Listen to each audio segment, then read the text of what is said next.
So ayan guys, for today's video, i-open lang natin ang ating Facebook account o yung ating Facebook app. And then after nyan guys, pumunta agad tayo sa mga videos or reels dito sa Facebook. So tap lang natin yung video button. And ayan guys, magsasample lang ako. So for example, itong video na to or reels, para masave natin sa ating Facebook account, itap lang natin yung 3 horizontal dots na nandito sa may lower right corner. So tap lang natin. And ayan guys, may lalabas dyan ng mga options. So ang gagawin nyo lang is hanapin nyo yung save video. So tap nyo lang yung save video. And gawa kayo dito guys ng folder para magkakasama yung lahat ng mga sinave ninyo na video dito sa Facebook. So magagawa ako ng bagong collection. So new collection.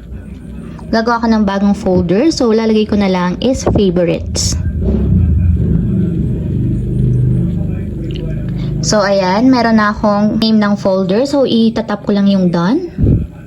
And automatic yan guys, nakasave na siya dun sa folder na ginawa ko, itong video na to. So, magsisave pa ako ng isang reel. So, hanap pa ako ng isang video. So, ayan guys, ganun ulit, itatap nyo ulit yung 3 horizontal dots na nandito sa may lower right corner. And then, may lalabas na option. Tap lang natin yung save video. And then, piliin nyo lang yung folder kung saan nyo gustong isave yung video. So, ayan guys, automatic yan. Nakasave na siya sa ating favorites na folder. So, ayun lang guys. Ganun lang kasimple kung paano nga ba mag-save ng mga videos or reels sa ating Facebook.